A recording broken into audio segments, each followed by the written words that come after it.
Hello everyone, आप लोगों का स्वागत है मेरे चैनल में। हम लोग पदार्थ विज्ञान ले रहे थे और आज से हम स्टार्ट करने वाले हैं पदार्थ सेकंड, है ना। हमारा यहाँ जो है पदार्थ फर्स्ट कंप्लीट हो गया है।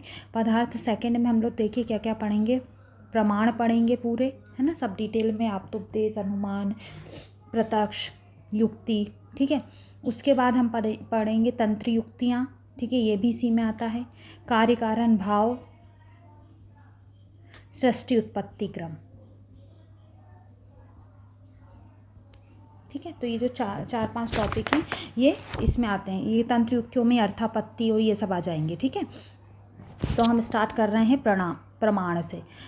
प्रमाण शब्द से जाएगा प्रीमते अन्येनेति प्रमाणम, ये इसकी निरुक्ति होगी, है ना। अर्थात जिसके द्वारा यथार्थ का ज्ञान किया जा सकते वह क्या होता है, प्रमाण होता है।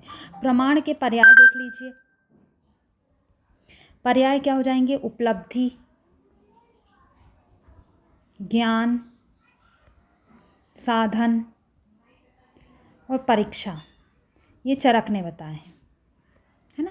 ये चार जो हैं पर्याय किसने बताए हैं, चरक ने बताए हैं। परिभाषा की बात की जाए, परिभाषा या लक्षण हेतु है यथार्थ अनुभव प्रमाण तत्साधनम च प्रमाणम, अर्थात जिससे यथार्थ अनुभव क्या होता है, प्रमा, ठीक है। प्रमा को क्या बोलते हैं, यथार्थ अनुभव। जो भी यथार्थ विज्ञान होता है वो प्रमा होता है। जिससे यथार्थ अनुभव के साधन को क्या बोलते हैं, प्रमाण बोलते हैं। प्रमा कारणम प्रमाणम, यथार्थ अनुभव तत्प्रमा साधनतम करणम प्रमाणम।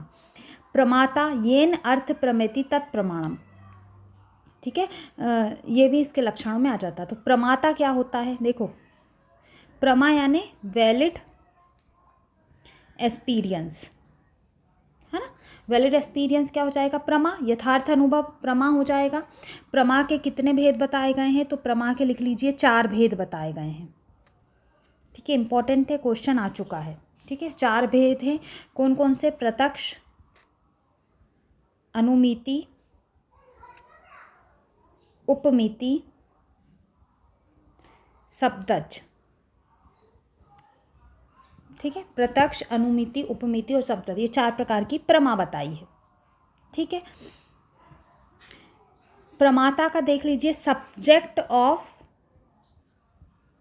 वैलिड एक्सपीरियंस, जिसको वैलिड एक्सपीरियंस देना है उसके सब्जेक्ट को, ज्ञातत्व विषय के ज्ञातात्व को, ठीक है। यश जिज्ञासा प्रयुक्तम प्रवृत्ति, जिसकी जो विषय है, जिसका ज्ञाता, जिसको ज्ञान होने वाला है, उसको प्रमाता बोलते हैं। My clear.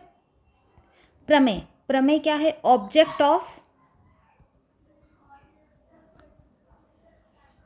वैलिड एक्सपीरियंस, ठीक है। यथार्थ ज्ञान के विषय को, यथार्थ ज्ञान प्रमा, यथार्थ ज्ञान जिसको हो रहा है वो प्रमाता, और जिसके विषय में हो रहा है वो प्रमेय कहलाता है, ठीक है। जिनका प्रमाणों द्वारा अनुभव किया जाता है। प्रमेय सिद्धि प्रमाणम तद्धि यो अत्यर्था प्रमेते तत्प्रमेयम, प्रमाणेन प्रमेते यत् तत् प्रमेयम, ठीक है। जिसका प्रमाणों द्वारा अनुभव किया जाए वह प्रमेय होता है। प्रमेय के भेद कितने बताए हैं, प्रमेय के भेद बताए हैं 12।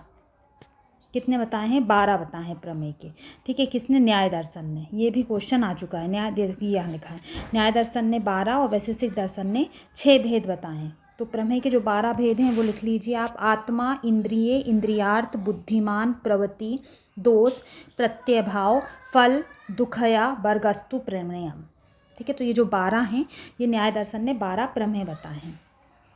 तद्धति तत्प्रमाणेन अनुभवो यथार्थः सब प्रमेतत् उच्यते, ये सब प्रमा के बारे में बताया गया। यत्र यदास्ति तत्र तस्य अनुभवः प्रमा,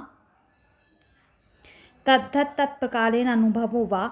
प्रमा में सत्य या यथार्थ तत्व या अनाधिक तत्व, ये 2 गुण होने चाहिए। प्रमा में 2 गुण कौन कौन से होना चाहिए, सत्य या यथार्थ तत्व होना चाहिए और अनाधिक तत्व, ये जो 2 गुण बताए गए। ये भी कई बार क्वेश्चन, अच्छा क्वेश्चन बन सकता है कि प्रमा के कितने गुण होते हैं, ठीक है। तो प्रमा के कितने भेद होते हैं, 4। प्रमा के गुण कितने होते हैं, 2, ठीक है।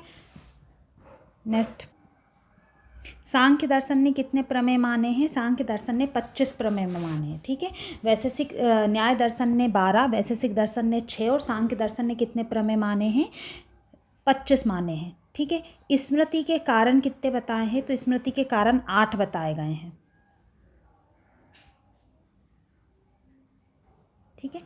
तो जो 12 प्रमेय हैं उनके नाम लिख लीजिए, न्याय दर्शन के 12 प्रमेय के नाम लिख लीजिए आप। इंद्रिय, अर्थ, मन, आत्मा,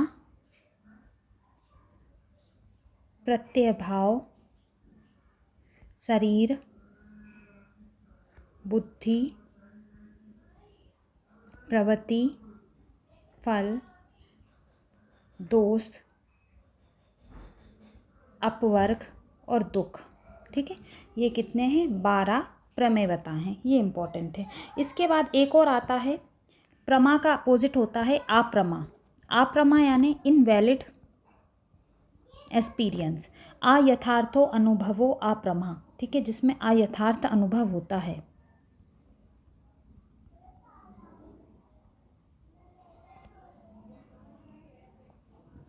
ठीक है, अयथार्थ अनुभव को अप्रमा बोलते हैं। ठीक है, अब आता है आपके प्रमाण की संख्या, ये बहुत इम्पोर्टेंट है। ठीक है, इसमें 3 स्टार दे दीजिए, ये बहुत इंपॉर्टेंट है। प्रमाण संख्या बहुत इंपॉर्टेंट है। स्टडी ऑफ प्रमाण को एपिस्टियोमोलॉजी बोलते हैं। स्टडी ऑफ प्रमाण को क्या बोलते हैं? एपिस्टेमोलॉजी। ठीक है, प्रमाण की संख्या देख लीजिए। एक प्रमाण किसने माना है? चावार्क ने, है ना। कौन सा? प्रत्यक्ष प्रमाण। द्विविध प्रमाण कौन से मानते हैं? वैसे से, बौद्ध और जैन। देखिए सब पे 2-2 ऊपर बिंदु हैं, तो जो 2-2 वाले हैं वो वैसे से प्रमाण मानते हैं। तो 2 प्रमाण मानते हैं। कौन से? प्रत्यक्ष और अनुमान। त्रिविध प्रमाण मानते हैं सांख्य, योग और रामानुज। ठीक है, सांख्य, योग और रामानुज जो है वो मानते हैं त्रिविध प्रमाण, प्रत्यक्ष, अनुमान और शब्द। चतुर्विध प्रमाण मानते हैं चरक, जिसमें आप्तोपदेश, प्रत्यक्ष, अनुमान और युक्ति है। तो युक्ति प्रमाण किसने माना है? चरक ने माना है। सुश्रुत और न्याय 4 मानते हैं, पर इन्होंने प्रत्यक्ष, अनुमान, उपमान और शब्द माना है। पंचविध प्रमाण प्रभाकर मानते हैं, मीमांसा और प्रभाकर। प्रत्यक्ष, अनुमान, उपमान और शब्द के अलावा एक्स्ट्रा कौन सा माना है? अर्थापत्ति माना है, और ये क्वेश्चन आ चुका है। ठीक है, PM से आप याद रखिएगा, 5 PM। प्रभाकर और मीमांसा कितने प्रमाण मानते हैं? 5। षड्विध प्रमाण कौन से मानते हैं? भट्ट, मीमांसक और वेदांत। ये 6 प्रमाण मानते हैं, जिसमें प्रत्यक्ष, अनुमान, उपमान, शब्द, अर्थापत्ति, अनुपलब्धि है। ठीक है, अनुपलब्धि या अभाव। अष्टविध प्रमाण मानते हैं पौराणिक। ठीक है, पौराणिक और चक्रपाणी। इसमें क्या क्या हो जाएंगे? जो वेदांत के 6 हैं वो एहतीय और संभव। ठीक है, ये एक एक्स्ट्रा है। तांत्रिक जो है चेष्टा, तांत्रिक चेष्टा दी जाती हैं, तो तांत्रिक जो है 9 प्रमाण मानते हैं चेष्टा। एक 10वां प्रमाण भी होता है जिसे परिशेष माना है। ठीक है, अन्य ने 10 से प्रमाण माने हैं, जिसमें एक्स्ट्रा कौन सा है? परिशेष है, यहाँ आप लिख लीजिए। ठीक है, तो ये जो है अपनी प्रमाणों की संख्या हो जाती है। कुछ एक्स्ट्रा पॉइंट है जो लिख लीजिए। रोग की परीक्षा हेतु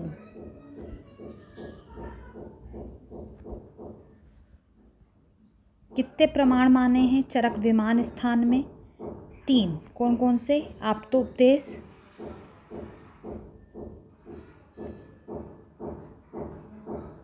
प्रत्यक्ष और अनुमान। ठीक है, दूसरा पॉइंट लिखिए। सत व असत पदार्थ की परीक्षा हेतु कितने प्रमाण माने हैं? तो 4। किसने माने हैं? चरक सूत्र स्थान में। ठीक है, तो आप्तोपदेश, प्रत्यक्ष, अनुमान और युक्ति। ठीक है, सुश्रुत ने 4 प्रमाण माने हैं, माधव ने 2 प्रमाण माने, प्रत्यक्ष और आगम। ठीक है, आयुर्वेद में प्रयुक्त होने वाला, सर्वाधिक प्रयुक्त होने वाला प्रमाण कौन सा है? प्रत्यक्ष। ठीक है, चिकित्सा में श्रेष्ठ कौन सी है? युक्ति। ठीक है, रोग निदान में श्रेष्ठ है आपका अनुमान, और प्रधानतम प्रमाण बताया गया है आप्तोपदेश को। ठीक है, तो आप्तोपदेश को प्रधानतम, ये जो है एक्स्ट्रा पॉइंट मैंने आपको यहाँ एक्स्ट्रा पूरे लिखवा दिए हैं। अब जो आता है किसमें किसका समावेश किया गया है ना। वैसे तो ये नहीं पूछा जाता, पर फिर भी हम इसको पढ़ लेते हैं। उपमान, अर्थापत्ति, संभव और परिसेक को अनुमान में ही समावेश कर दिया है। अनुपलब्धि, अभाव और चेष्टा को प्रत्यक्ष में समावेश कर दिया, और अहतिये का समावेश किस में किया गया है? आप्तोपदेश में किया गया है। ठीक है, तो पहले जो है ना, हम थोड़ा ये अंतःकरण के बारे में देख लेते हैं। मन के बारे में हम जो अंतःकरणों का प्रत्यात्म लक्षण क्या है? मन का संकल्प, बुद्धि का अध्यवसाय, अहंकार का व्यवसाय और प्रवृत्ति। तो हम पहले बुद्धि के बारे में थोड़ा पढ़ लेते हैं। बुद्धि, अध्यवसायो बुद्धि है ना, अध्यवसायो बुद्धि, यही इसका लक्षण है। ठीक है, तो इसका लक्षण क्या है? अध्यवसाय होना। अध्यवसाय मतलब अंतिम, किसी भी चीज़ को अंतिम रूप देना। ठीक है, अंतिम रूप से निर्णय देना अध्यवसाय कहते हैं। मतलब बुद्धि किसको बोलेंगे? निर्णयात्मक ज्ञान को बुद्धि बोलते हैं। सारंगधर ने इसके पर्याय क्या बताए हैं? सारंगधर ने इसके पर्याय बताए हैं इच्छामयी और महाद्रुपा। ठीक है, ये बुद्धि के पर्याय बताए गए हैं। बुद्धि के भेद जो हैं वो भी कितने बताए गए हैं? 2। और किसने बताए हैं? तर्क संग्रह ने। ठीक है, 2 प्रकार की बुद्धि होती है, स्मृति, दूसरा आएगा आपका अनुभूति। स्मृति और अनुभूति। तो अनुभूति को अनुभव भी बोल सकते हैं। फिर अनुभव 2 प्रकार का होगा, यथार्थ अनुभव जो है उसका, अयथार्थ अनुभव। तो यथार्थ अनुभव को प्रमा बोलेंगे, अयथार्थ अनुभव को अप्रमा बोलेंगे। यथार्थ अनुभव 4 प्रकार का होता है, हमने पहले ही पढ़ चुके हैं, प्रत्यक्ष, अनुमिति, उपमिति और शब्दज। अप्रमा भी 3 प्रकार की बताई हैं, संशय, विपर्य और तर्क।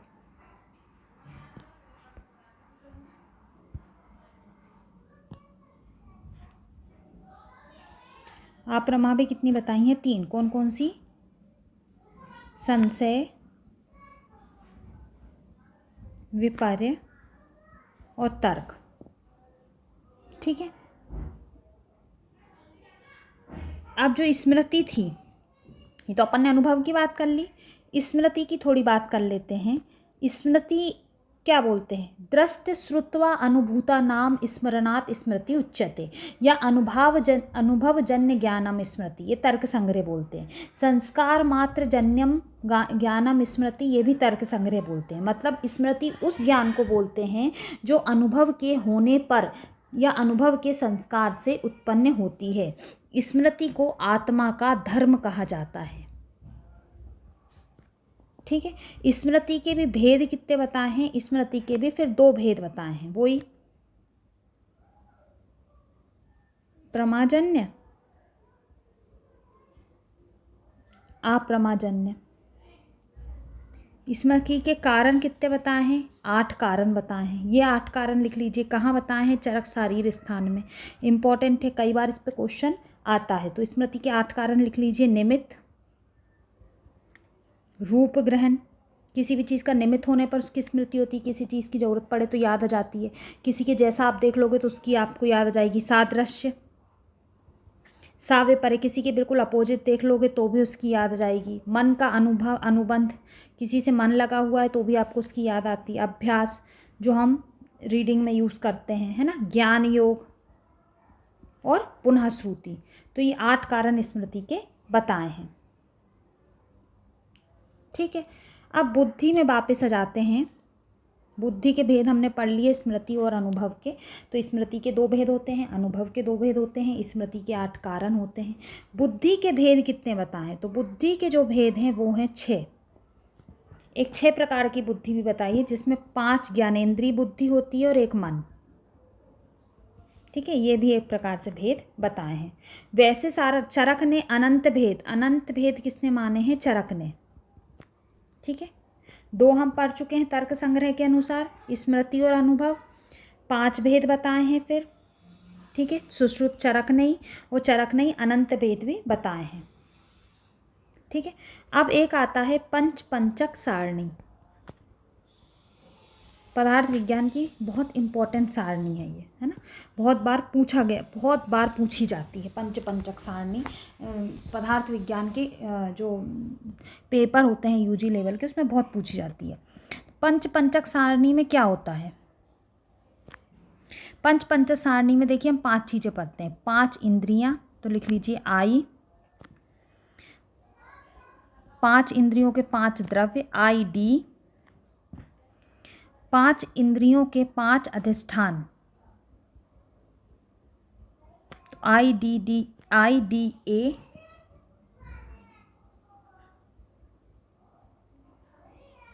5 इंद्रियों के अर्थ, तो आई डी ए अर्थ, ठीक है। और 5 इंद्रियां बुद्धि, तो बी। तो सिंपल इसका कोटेशन याद रख लीजिएगा, IDAAB, ठीक है। पंच इंद्रियां, पंच इंद्रिय द्रव्य, पंच इंद्रिय अधिष्ठान, पंच इंद्रिय अर्थ और पंच इंद्रिय बुद्धि, ठीक है। बस इसके अंदर का वही 5 इंद्रिय, जैसे स्रोत का क्या द्रव्य रहेगा? खा रहेगा। अधिष्ठान कहाँ रहेगा? कर्ण। अर्थ क्या रहेगा? शब्द। बुद्धि क्या रहेगी? स्रोतो बुद्धि रहेगी। ऐसे त्वचा का क्या रहेगा द्रव्य? वायु। त्वचा का अधिष्ठान क्या रहेगा? त्वचई, त्वक का, है ना। इंद्रियार्थ क्या रहेगा? स्पर्श। बुद्धि क्या रहेगी? ऐसी स्पर्शन बुद्धि। तो ये 5 है। बस इसका जो ये सीक्वेंस है ये आपको याद रखना, यही इंपॉर्टेंट है, ठीक है। इंद्रियों की उत्पत्ति कैसे होती है? तो इंद्रियों की उत्पत्ति जो है वो वैकारिक और तामस से बताई है ना, हमने पहले ही बोला था। तो इंद्रियां भौतिक किसने बताई है? ये बहुत इंपॉर्टेंट है, मैं पहले जब पढ़ा था तब भी। तो न्याय, वैशेषिक, वेदांत ने भौतिक, सिर्फ अहंकारिक सांख्य और सुश्रुत ने बताई है। इस टाइप से आप रख ली SS, ठीक है। अहंकारिक बुद्ध इंद्रियां सिर्फ सांख्य और सुश्रुत मानते हैं, बाकी न्याय, वैशेषिक, वेदांत जो है वो भौतिक इंद्रियां ही मानते हैं। वेदना का अधिष्ठान पूछा गया क्वेश्चन है।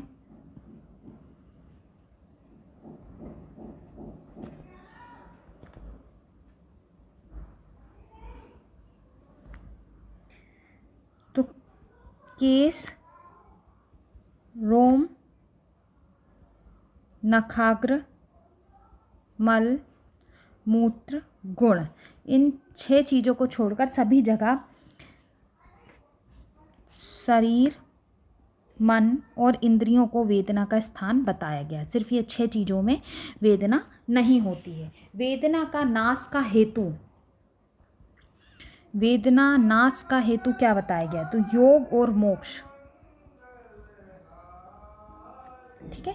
ये सभी वेदनाओं का नाश करता है। किसके अनुसार? चरक शारीर स्थान ने ये बताया है। एम आई क्लियर ना? यदि आपको वीडियो पसंद आ रहा तो प्लीज़ लाइक करें। नेक्स्ट अपन चलते हैं प्रत्यक्ष प्रमाण पे। पहला प्रमाण कौन सा है? प्रत्यक्ष प्रमाण है ना। तो प्रत्यक्ष प्रमाण का जो लक्षण है वो ये है और इम्पोर्टेंट है। आत्म इंद्रिय मनोअर्थानाम सन्निकर्षात् प्रवर्तते व्यक्ता तदात्वते या बुद्धि प्रत्यक्षम च निरुच्यते। किसने बताई है? चरस सूत्र स्थान ने ये बताया है। मतलब आत्मा, इंद्रिय, मन के संयोग से जो बुद्धि तत्काल व्यक्त हो उसे प्रत्यक्ष कहते हैं, ठीक है। प्रति विषय अध्यवसायो दृष्टम पक्षतम, ये सांख्य ने बताई है, ठीक है। इंद्रियार्थ सन्निकर्ष जन ज्ञानम प्रत्यक्षम, ये तर्क संग्रह ने बोला है। इंद्रियार्थ सन्निकर्षो उत्पन्नम ज्ञानम व्यपदेश व्याभिचारी व्यवसायतत्मम प्रत्यक्षम, ये न्याय सूत्र ने बोला है। तो ये प्रत्यक्ष के लक्षण बताए हैं। तो एक बार कोटेशन आप ध्यान से पढ़ लीजिएगा। न्याय, वैशेषिक, वेदांत व आयुर्वेद इंद्रियों को भौतिक मानते हैं, ये क्वेश्चन मैंने पहले ही बताया है। जबकि सांख्य और सुश्रुत भी इंद्रियों को अहंकारिक मानते हैं। ये कई बार ये क्वेश्चन आया है। अंतःकरण के प्रत्यात्म लक्षण क्या है? मतलब किससे आप जानोगे कि अंतःकरण क्या है? तो मन संकल्प से जाना जाएगा, बुद्धि अध्यवसाय से जानी जाएगी और अहंकार व्यवसाय या वृत्ति से जाना जाएगा, ठीक है। नेक्स्ट पन्ने पे आइए। प्रत्यक्ष के भेद बताए हैं ये, ठीक है। यहाँ क्या बताया जा रहा है? प्रत्यक्ष के भेद बताए जा रहे हैं। तो प्रत्यक्ष के भेद 2 प्रकार के होते हैं, निर्विकल्पम, साविकल्पम। निर्विकल्पम ज्ञानम किश्चित इदम इति सा प्रकार ज्ञानम, ठीक है। तो फिर साविकल्प निदान कितने टाइप का होता है? 2 टाइप का होता है, लौकिक और अलौकिक। लौकिक फिर 2 टाइप के होंगे, बाह्य और अभ्यंतर। अलौकिक 3 टाइप का होगा, सामान्य लक्षण जैसे गाय को देखकर संपूर्ण गाय जाति का आपको ज्ञान हो जाएगा, ये अलौकिक ज्ञान है। ज्ञान दर्शन, पुष्प को देखकर उसकी गंध का ज्ञान हो जाना, बर्फ को देखकर शीतल का ज्ञान हो जाना। योगज, योगज फिर 2 प्रकार का होता है, युक्त और युजान। युक्त जो योगियों को योग द्वारा ज्ञान प्राप्त होता है, और युजान जो चिंतन या समाधि से ज्ञान प्राप्त होता है। ठीक है। लौकिक ज्ञान देख लीजिए 2 प्रकार का होगा, बाह्य जो पंच ज्ञानेंद्रियों से प्रत्यक्ष प्रमाण प्राप्त होता है। बाह्य लौकिक प्रत्यक्ष प्रमाण का हेतु इंद्रिय विषयों का सन्निकर्ष, तो इंद्रिय सन्निकर्षो नाम संबंधा। ठीक है, तो एक बार क्वेश्चन आया था इंद्रिय सन्निकर्ष के भेद कितने हैं, है ना, कितने भेद हैं, 6 हैं। यहाँ से क्वेश्चन बोध के आया था, इंद्रियार्थ सन्निकर्ष के भेद आए थे जो नहीं मिले थे, है ना, क्योंकि इतना डिटेल, इतना इसको सीरियस होकर पढ़ते नहीं है, पर वो यहाँ से क्वेश्चन उठ के आया था। तो 6 भेद कौन कौन से हैं? संयोग, जैसे नेत्र का घट से संयोग। संयुक्त समवाय, जैसे नेत्र का घट के रूप से संयोग। देखो मैं बता देती हूँ, संयोग होना मतलब इंद्री का द्रव्य से प्रत्यक्ष संयोग होना। आपने घड़े को देखा, यह आपका संयोग हो गया। समवाय, कर्ण का शब्द से मतलब उसके गुण से संयोग होना समवाय कहलाता है। संयुक्त समवाय, जब इंद्रियों में जो द्रव्य है उसके गुण, कर्म या जाति से संयोग हो जाए। जैसे नेत्र का घट के रूप से संयोग हो रहा है, तो रूप जो है वो घट का गुण है, तो वो संयुक्त समवाय होता है। संयुक्त संवेत समवाय, संयुक्त गुण कर्म में रहने वाली किसी जाति के प्रत्यक्ष से उस जाति के इंद्री का, जैसे नेत्र के घट के रूपत्व, रूप में रूपत्व है, तो घट में रहने वाले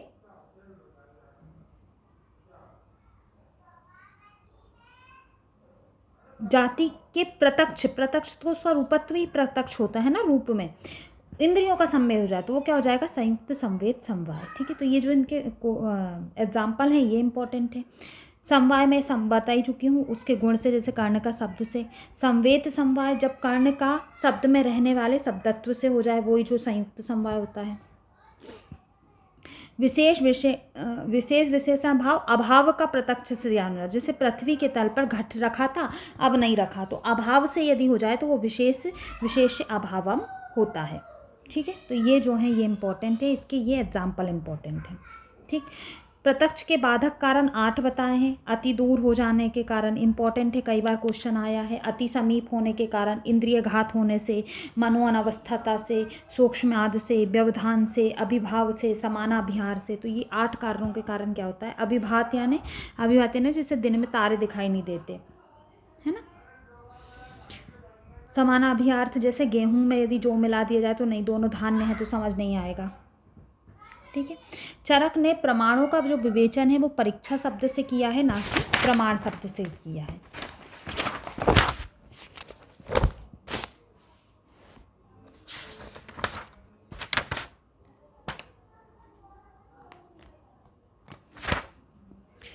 अब प्रत्यक्ष में एक और इम्पॉर्टेंट चीज होती है, वो होती है करण। ठीक है, तो करण जो है सांख्य ने कितने करण बताए हैं, 13 करण बताएं, जिसमें बाह्य करण 10 होते हैं और अंतःकरण 3 होते हैं। बाह्य करण कौन से हो जाएंगे, 5 ज्ञानेंद्रियां, 5 कर्मेंद्रियां और मन। 5 ज्ञानेंद्रियां और 5 कर्मेंद्रियां, ये 10 जो होते हैं बाह्य करण हो जाएंगे। मन, बुद्धि और अहंकार 3 अंतःकरण हो जाएंगे। चरक ने 12 करण बताए हैं, हम ये पहले पढ़ चुके हैं ना। अंतःकरण की वृत्तियाँ, ये जो नीचे इससे पहले हम लोग पढ़ चुके हैं, मन का संकल्प, बुद्धि का व्यवसाय, अहंकार का अभिमान करना। ठीक है, तो यहाँ जो है हमारा प्रत्यक्ष प्रमाण कंप्लीट होता है। कल जो है हम अनुमान से स्टार्ट करेंगे। आज के लिए इतना ही। वीडियो को प्लीज़ शेयर करें, है ना, अपने दोस्तों के साथ, लाइक करें, सब्सक्राइब करें। Thank you.